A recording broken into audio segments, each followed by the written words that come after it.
ನಮಸ್ಕಾರ. ಮೊದಲಿಗೆ ಸ್ವಲ್ಪ ನಿದ್ದೆ ಇಲ್ಲದೆ ಬಂದಿದ್ದೀನಿ. ನೈಟ್ ಶೂಟಿಂಗ್ ಇತ್ತು ಮಂಗಳೂರಲ್ಲಿ. ಬೆಳಿಗ್ಗೆ ದಿಲ್ಲಿಗೆ ಬಂದೆ, ಮತ್ತೆ ನೈಟ್ ಶೂಟ್ ಇದೆ, ಅಲ್ಲಿಗೆ ಓಡಬೇಕು. ಈ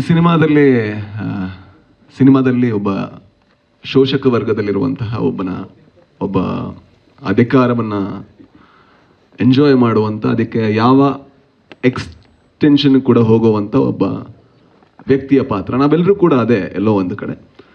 ಆ್ಯಂಡ್ ಜಡೇಶ್ ಅವರು ಹೇಳಿದ್ರು ಈ ಪಾತ್ರ ಕೂದಲಿ ಇರುತ್ತೆ ಅಂತ. ನಾನು ಹೇಳಿದೆ ನಿಜವಾಗ್ಲೂ ಬೇಕಾ ಅಂತ. ಅದಕ್ಕೆ ಅವ್ರು ಹೇಳಿದ್ರು ಇಲ್ಲ ಸರ್, ಹಂಗೆ ಕಾಣಿಸ್ಬೇಕಾದ್ರೆ ದಯವಿಟ್ಟು ನಾನು ಕೆಲವರು ಆರ್ಟಿಸ್ಟ್ ಹೇಳ್ತೀನಿ, ಅಂದರೆ ದಯವಿಟ್ಟು ಅವರಿಂದ ತೊಗೊಂಬರೋಣ, ಇಲ್ಲಾಂದ್ರೆ ನಾನು ಆ್ಯಕ್ಟ್ ಮಾಡ್ತಾ ಇರ್ತೀನಿ, ವಿಗ್ ಇನ್ನೊಂದು ಕಡೆ ಇರುತ್ತೆ, ಸೊ ಅದು ಬೇಡ, ನಾನು ವಿಗ್ಗು ಒಟ್ಟಿಗೆ ಆ್ಯಕ್ಟ್ ಮಾಡಬೇಕು, ಆ ಥರದ ಆರ್ಟಿಸ್ಟ್ ಇದ್ದರೆ ಓಕೆ ಅಂತ. ಅದಕ್ಕೆ ಆಮೇಲೆ ಆ ಥರದ ಆರ್ಟಿಸ್ಟು ಅವ್ರ ಬಿಲ್ ನೋಡಿ ಸ್ವಲ್ಪ ಭಯ ಬಿದ್ದರು. ಬಟ್ ಈಗ ಸಿನಿಮಾ ನೋಡುವಾಗ ಅದು ನಾನೇ ಅನಿಸುತ್ತೆ. ಆ್ಯಂಡ್ ಈ ಪಾತ್ರಕ್ಕೆ ಆ ಕೂದಲು ಅಗತ್ಯ ಇತ್ತು ಅಂತ ನಾವು ಅನಿಸುತ್ತೆ. ಸೊ ಇದು ಆ ವಿಗ್ಗಿನ ಸ್ಟೋರಿ ಅಷ್ಟೇ ಅಲ್ವಾ ಕೇಳಿದ್ದೆ?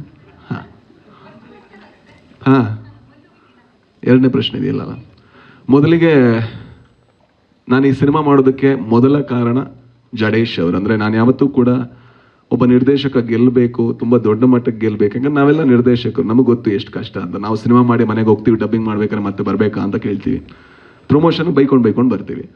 ಬಟ್ ನಿರ್ದೇಶಕ ಹಾಗಲ್ಲ, ಅವನು ಫಸ್ಟಿಂದ ಲಾಸ್ಟ್ ತನಕ ನಿಲ್ಲಬೇಕು. ಸೊ ನಾನು ಜಡೇಶ್ ಅವ್ರಿಗೆ ಗೆಲ್ಲಬೇಕು ಅಂತ ಯಾವತ್ತೂ ಭಾವಿಸಿದ್ದೆ. ಅಂದರೆ ದೊಡ್ಡ ಮಟ್ಟದಲ್ಲಿ ಗೆಲ್ಲಬೇಕು, ಯಾಕಂದರೆ ಅವ್ರು ಡಿಸರ್ವ್ ಮಾಡ್ತಾರೆ.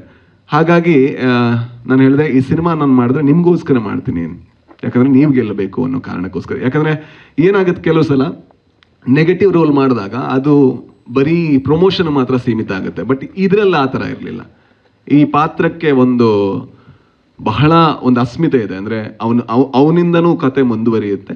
ಸೊ ಎಲ್ಲ ಪಾತ್ರದ ಥರ ಈ ಪಾತ್ರನೂ ಬಹಳ ಇಂಪಾರ್ಟೆಂಟ್. ಆದರೆ ಕೆಲವು ಸಲ ಏನಾಗುತ್ತೆ, ಬರವಣಿಗೆಯಲ್ಲಿ ಮಾತ್ರ ಈ ಪಾತ್ರ ಇರುತ್ತೆ. ಯಾವಾಗ ಪಕ್ಕದಲ್ಲಿರುವಂತಹ ನಾಯಕ ಅವನು ಸ್ವಲ್ಪ ಇನ್ಸೆಕ್ಯೂರಿಟಿ ತೋರಿಸ್ತಾನೆ, ಆಗ ಸ್ವಲ್ಪ ಕಮ್ಮಿ ಆಗ್ತಾ ಹೋಗ್ತಾರೆ. ಬಟ್ ವಿಜಯ್ ಸರ್ ಹಂಗಲ್ಲ. ಯಾವತ್ತೂ ಕೂಡ ಯಾಕೆ ಅವ್ನು ವಿಗ್ ಚೆನ್ನಾಗಿದೆ ಅಂತ ಕೇಳಿದವರಲ್ಲ, ಅಥವಾ ಅವನಿಗೆ ಯಾಕೆ ಬಿಲ್ಡಪ್ ಇದೆ ಅಂತ ಕೇಳಿದವರಲ್ಲ. ಯಾಕಂದರೆ ಅವ್ರಿಗೆ ಗೊತ್ತಿತ್ತು ಇಲ್ಲಿ ನಮ್ಮನ್ನೇನೋ ಹೈಲೈಟ್ ಮಾಡ್ತಾ ಇಲ್ಲ, ನಾವೇನೋ ನಾನು ರೂಲರ್ ಅಲ್ಲ, ಪಾತ್ರ ರೂಲರ್ ಅಷ್ಟೇ. ಹಾಗಾಗಿ ಅವರು ಅದನ್ನು ಒಪ್ಕೊಂಡು ಯಾವುದೇ ಇನ್ಸೆಕ್ಯೂರಿಟಿ ಇಲ್ಲದೆ ಮಾಡಿದ್ದಕ್ಕೆ ಸರ್ ನಿಮಗೆ ತುಂಬ ದೊಡ್ಡ thank you so much.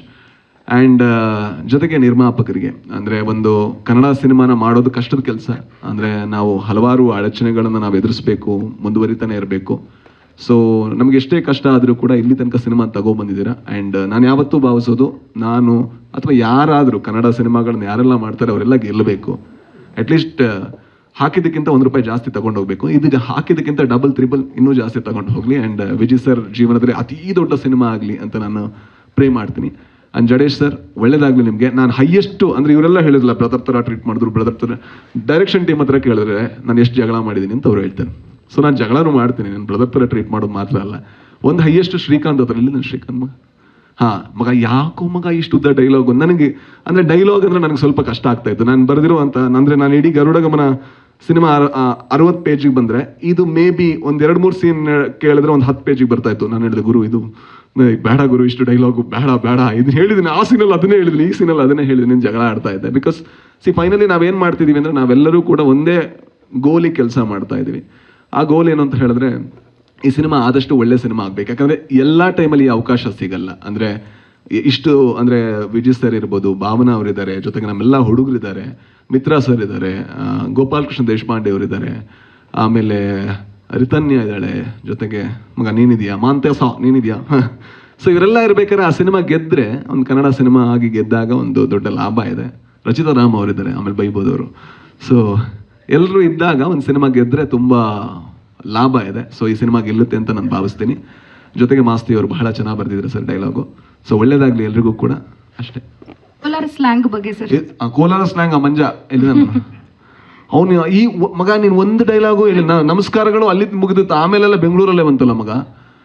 But ಬಹಳ ಕಷ್ಟಪಟ್ಟಿದ್ದಾನೆ ಪಾಪ ಅವನು. ಅಂದರೆ ಪ್ರತಿ ಸತಿ ಕೂಡ ನಿಂತು ಅವನು ಆ ಡೈಲಾಗ್ನೆಲ್ಲ ಪಾಲಿಷ್ ಮಾಡಿ, ನಾನು ಸ್ವಲ್ಪ ಜಾಸ್ತಿ ಇರಿಟೇಟ್ ಮಾಡ್ತೀನಿ, ಸರಿನಾ ಇದು ಕರೆಕ್ಟಾಗಿ ಬಂತ ಅಂತ.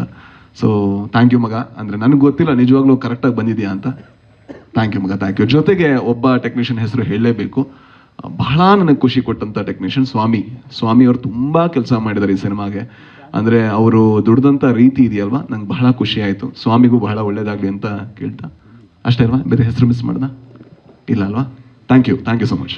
ಸ್ವಾದಿಷ್ಟತೆಯ ಸ್ವಾದ, ತಾಜಾತನದ ಆಹ್ಲಾದ, ಉತ್ತಮ ಆರೋಗ್ಯ ಮತ್ತು ಹೆಚ್ಚಿನ ರೋಗ ನಿರೋಧಕ ಶಕ್ತಿಯ ವೃದ್ಧಿಗೆ ಈಗ ನಿಮಗೆ ಸಿಗುತ್ತಿದೆ ಉತ್ತಮ ಗುಣಮಟ್ಟದ ಪೌಷ್ಟಿಕಾಂಶ Shri Vaidik millet health mix. ಇದು ಸಿರಿಧಾನ್ಯಗಳ ಸಂಪತ್ತು.